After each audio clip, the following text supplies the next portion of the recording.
this presentation from the Office of the Valuer General, I think it is, on the valuation changes that we will see within the Shire. And Chris, I'll hand over to you to introduce everyone. Hello, can everyone hear me? Yes. Yeah, great. Yes. Okay. All right. So who's running? Who'll be running the presentation from the VG tonight? Good, Chris. My name is Alex Cable. I liaise with Rebecca on setting up this, and I'm happy to introduce the team from Value New South Wales. Unless you wanted to start off with your introductions. No, you want to start, and then we'll introduce our team here and our councillors. Yeah.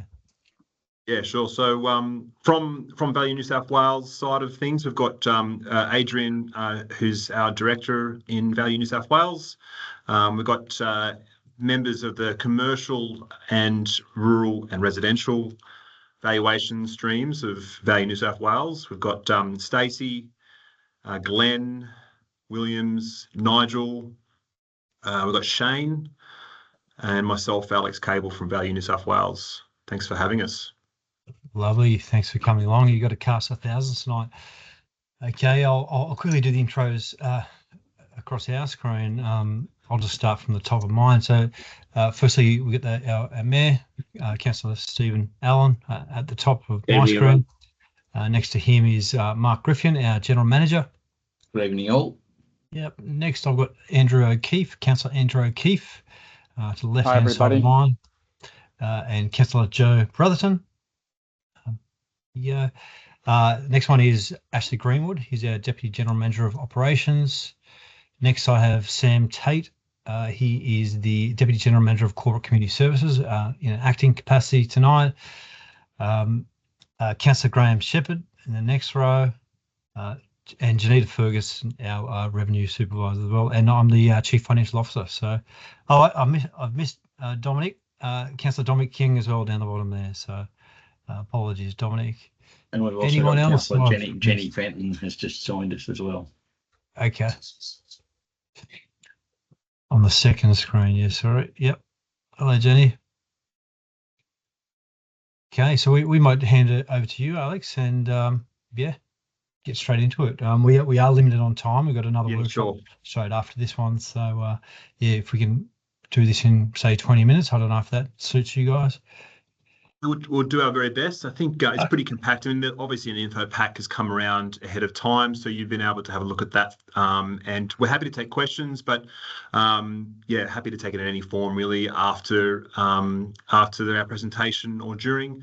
But I just want to say thank you for Rebecca for organising it. And the reason why we're here today is the New South Wales Government Joint Standing Committees put out some recommendations for Value New South Wales to build some relationship with our key customers by having these sessions, and a great opportunity to present 2024 land values in the Bellingen Shire Council. So we're pretty keen to build our relationship with Bellingen Shire Council. So yeah, don't feel free to reach out at any time if you've got any questions. But today we're going to go through the info pack which Stacey put together. Thank you, Stacey. And along with us today, as I said, there's a vast array of skills and knowledge here across the team that were involved with the valuation program last year, and hopefully they'll be able to answer any questions and give you some clear indication of how the values landed for the 2004 program. So we'll go through a bit of a background of what we do, a bit about the process and the checks and balances we have in place to ensure that the process is stringent and accurate.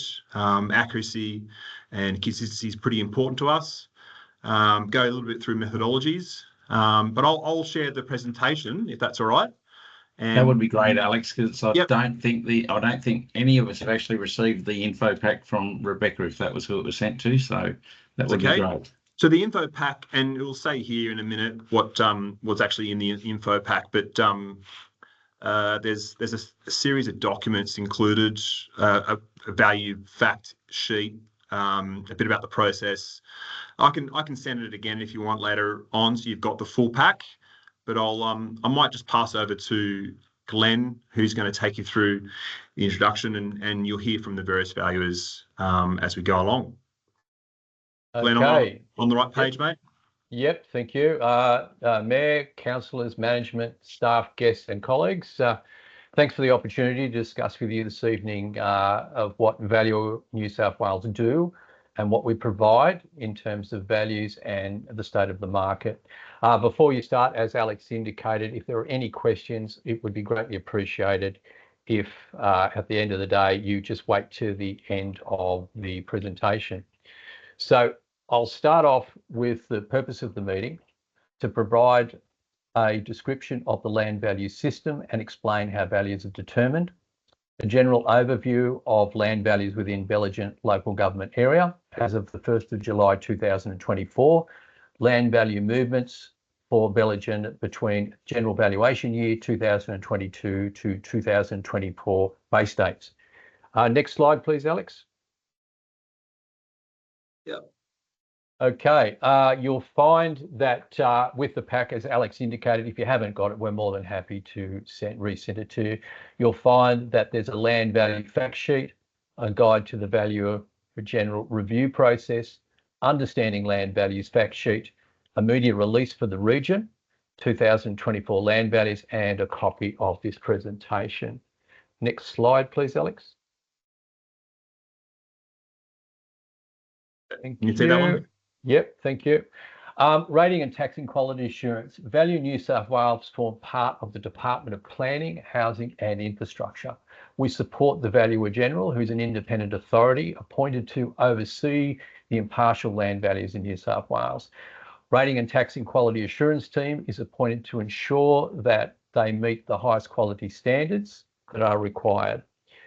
Their key focuses are system data analysis, stakeholder issues, procedures and legislation.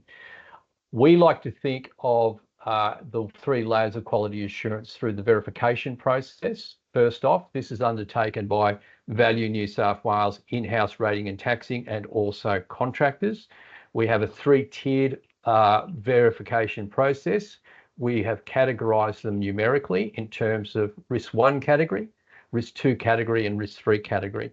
Risk 1 category incorporates englobo sites, high risk properties such as objections, contaminated sites.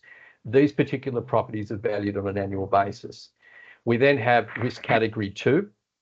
That comprises commercial and industrial, as well as heritage properties and properties valued under different bases, such as 6A1/28 under the Valuation of Land Act.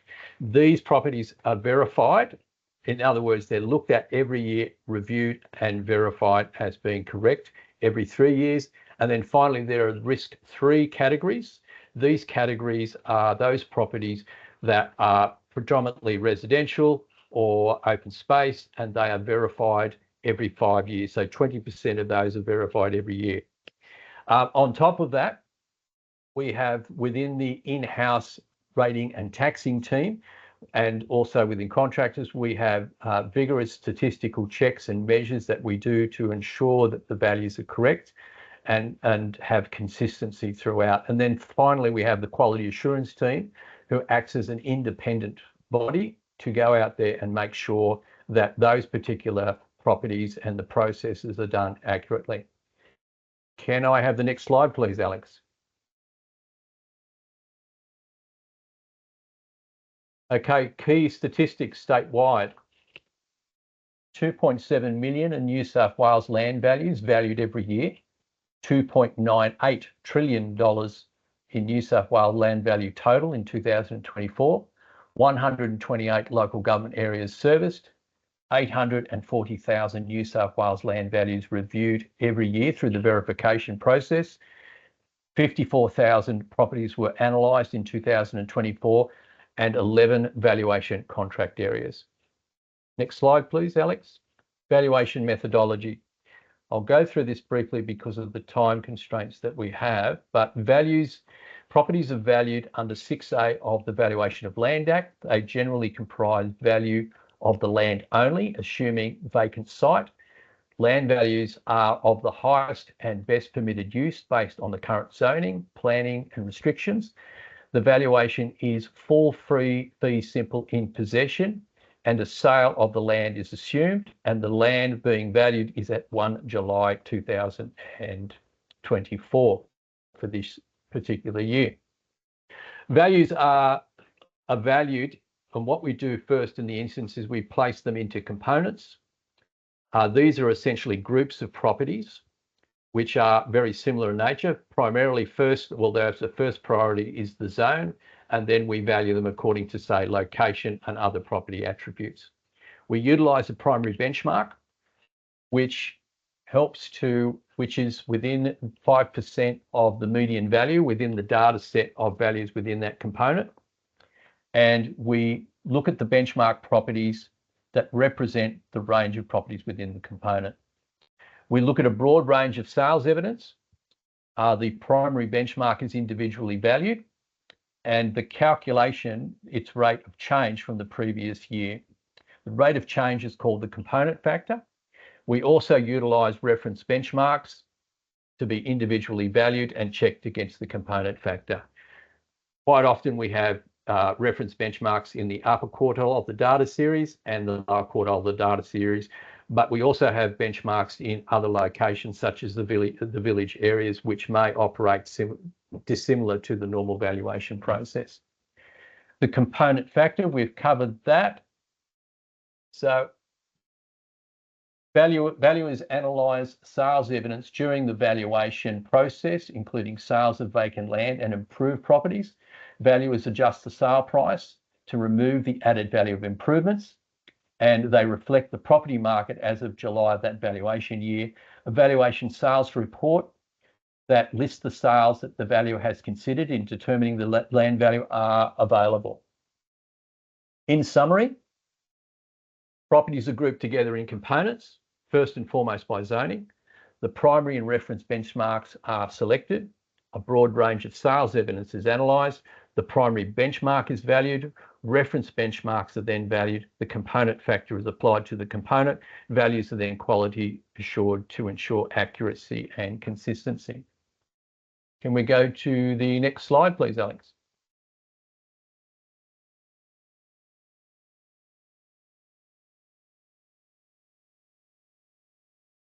Okay. Just bear with me for a second. Okay, valuation methodology and components. This is a typical example of a component. It is the component BBC, which is the Belligent Commercial Core. It comprises, in short, all of the Belligent commercial properties within this location.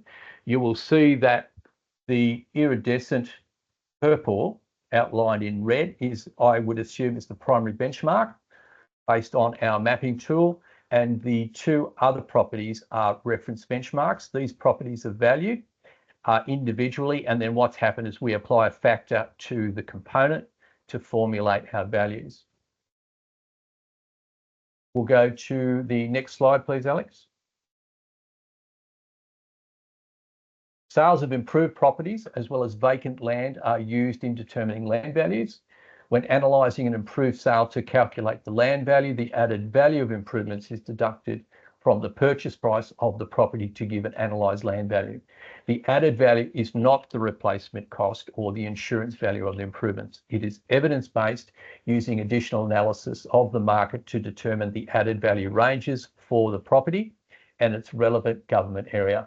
Analysed sales are used to make a direct comparison to the primary benchmark to establish the component factor, which is then applied to the property in the component. We've got an example here. It's a simplified example of a 3-bedroom home which sells for $750,000. The comparable vacant land sells for $500,000. Therefore, the added value of the improvements is the sale price less the land value, ends up with $250,000. Now, at present, since 2019, the added value of improvements has exceeded, in some case, quite strongly, the replacement costs. Now, that's primarily due to the fact that there is a long time in planning.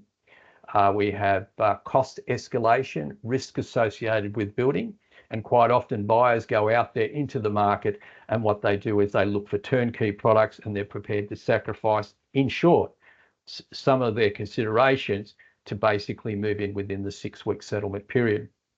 In the 90s, this was quite the opposite. We had a situation where the property market was very soft, and in fact, in some cases falling. There was an oversupply of properties, and therefore the added value of improvements was far less than that of the replacement cost of improvements. How we determine that is through a paired sales program, which is basically looking at vacant land and looking at improved properties to determine an added value of improvements for that particular area and that particular location. Bellingen itself will have a paired sales table for the added value improvements, which we've actually ascertained over the last 6 months. Next slide, please, Alex. These are the sales evidence statistics for Bellingen. Sales analysed by Value New South Wales. You'll see that we've sales recorded were 132. We analysed 89 in residential, which represents 67%. Commercial, industrial, rural, and other refers to other zones other than the standard zones. They were 100% analysed. There was therefore a total of 77% analysed, or a total of 144 out of 187. If we go to the column graph on the right-hand side, you'll see that the volumes in 2022 were substantially higher at 243, and we analysed 148. In 2023, the volumes were starting to creep down. 203 sales, we analysed 155. And then, of course, in 2024, there was 187 sales. We analysed 147. So we've actually improved our sales analysis over that particular time. Can we go to the next slide, please, Alex? Quality assurance. Value New South Wales undertakes an annual audit program to review the quality of land values. Formal audits are undertaken as part of the structured program, where specific valuation processes are reviewed across New South Wales.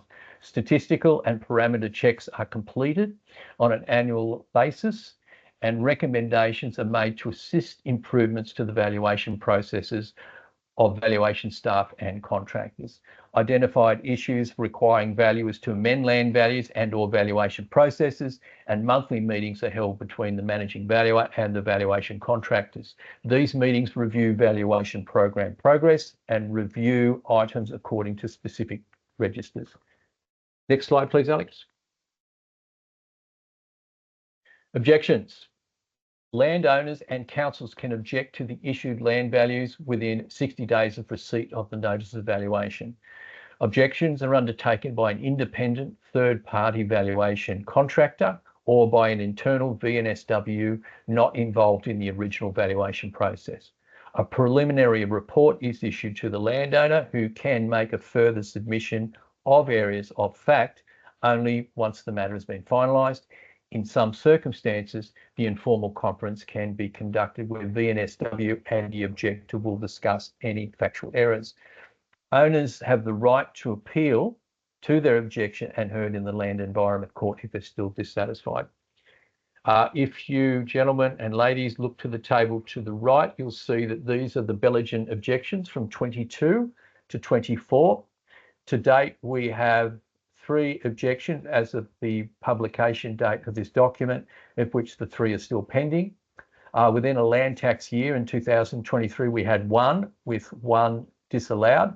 In 2022, we had 29 objections, 14 of which were allowed, 15 were disallowed. In that 14 that were allowed, a number of those particular objections had to do with the checking of land areas, so they weren't actually to do with valuations in themselves. Next slide, please, Alex. This is a long drawn out, so just please bear with me as we read through them. Overall land values across New South Wales increased by 6.4% from 2.8 trillion to 2.98 trillion in 12 months from July 2024. Residential land values across the state increased by 7.4% overall Sydney Metro, Sydney City, coastal New South Wales and regional New South Wales experienced increases of between 1.6 and 9.4%. These increases were primarily driven by limited supply, in some markets, population growth and stability of interest rates. Regional and coastal markets experienced lower rates of growth comparatively. Commercial land values across the state increased by 3.9% overall. Greater Sydney, Sydney City, coastal New South Wales, regional New South Wales all experienced an increase in commercial land values. Increases. Glenn, yes. Sorry to interrupt. Sure. It's Mark Griffin here. We've Yes. got 8 minutes left.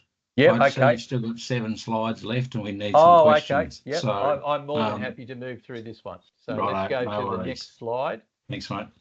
Okay. Why don't we go into? We'll go to Bellingen. individual? Well, let's go into Bellingen year on market movements. That will give us a bit of an indication. Land values in Bellingen have generally remained steady from 23 to 24. Residential land values increased slightly, 2.24% overall. Commercial land values increased slightly by 3.5% overall, and industrial land values were steady with an increase of 0.59% overall. Rural land values were generally steady with a minor decrease of 1.8% overall. We'll go now to basically quickly the Bellingen land value movements from 22 to 24. So just a bit of clarity, Glenn, on that. We're talking about the Bellingen Shire and not the Bellingen Township? Shire. Bellingen okay, Shire. Okay, yep. Thank you. Yep.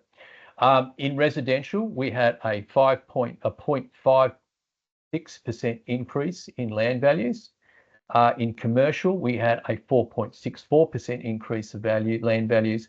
Industrial had a 7.91% increase.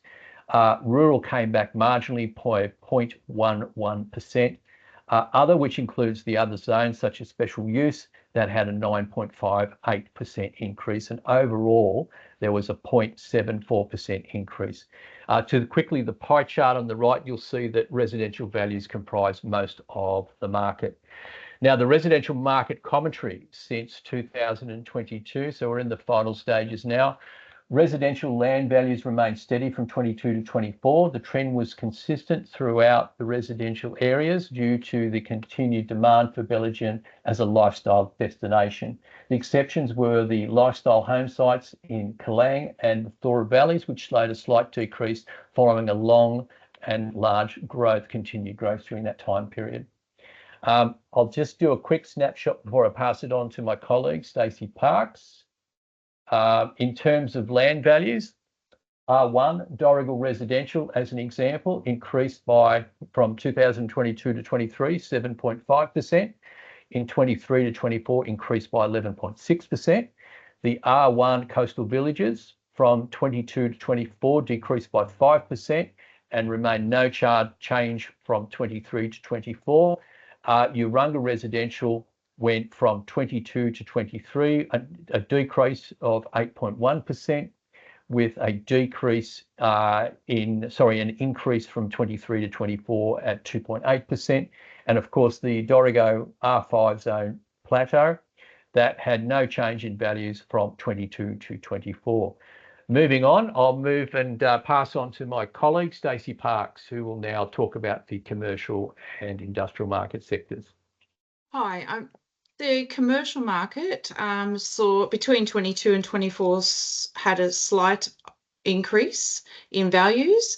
The Bellingen Commercial Centre showed consistent slight increases with a small number of sales during that time, while Dorrigo and Urunga showed steady values with minimal sales in their commercial centres. Could you have the next slide, Alex? So the industrial market, there was a moderate increase in land values between 22 and 24. The industrial market is obviously tightly held and affordable compared to other North Coast locations. Dorrigo experienced a slight increase mainly due to affordability, while Raleigh and Urunga showed steady values with limited continued demand, limited supply, and both of those areas benefiting from good access to the Pacific Highway. Okay, next slide, we're in the rural market. And we're back to Glenn.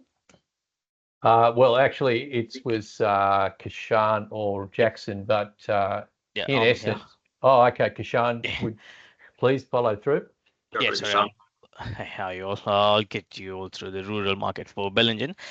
Generally, Bellingen LGA land values in Bellingen for rural properties remain steady between 2022 and 2024, reflecting that it was a more balanced market condition. The main reason for this was generally a good demand for rural properties and a reasonable supply of rural properties in Bellingen Shire. Therefore, there was not a lot of value fluctuations. This trend is also consistent with the broader rural properties along the north coast locations. However, there was an exemption to this trend, and this was in Dorrigo Plateau, where land values saw a slight decrease between 2023 and 2024. The land values that mostly saw decrease was the large grazing properties in Dorrigo Plateau, which was mainly as a result of softening in commodity prices and drier weather conditions. However, homesite properties or rural residential properties in Dorrigo were not impacted and was mostly remained steady for 2023 and 2024. Thank you. Thanks, Kishan. And over to Alex. Concludes our presentation. So we're happy to take any brief questions you might have. I'll keep the presentation shared in case there's any pages you want to go back to. But over to you, Bellingen Shire Council. Thanks, Alex. Councillor, is there any questions that anyone has for Value New South Wales? I guess what we'll be doing after this presentation, councillors, is taking you through another presentation with regards to proposed rate models and what the changes in valuations do. Like, obviously, the most significant change in the values that have been presented there was the Dorrigo residential, which I think had an increase between sort of 17 to 20% on average. So obviously that will have an impact on the rate model. But has any councillors got questions for Value New South Wales before we let them go? No, crickets. It's a fairly quiet room. Certainly is.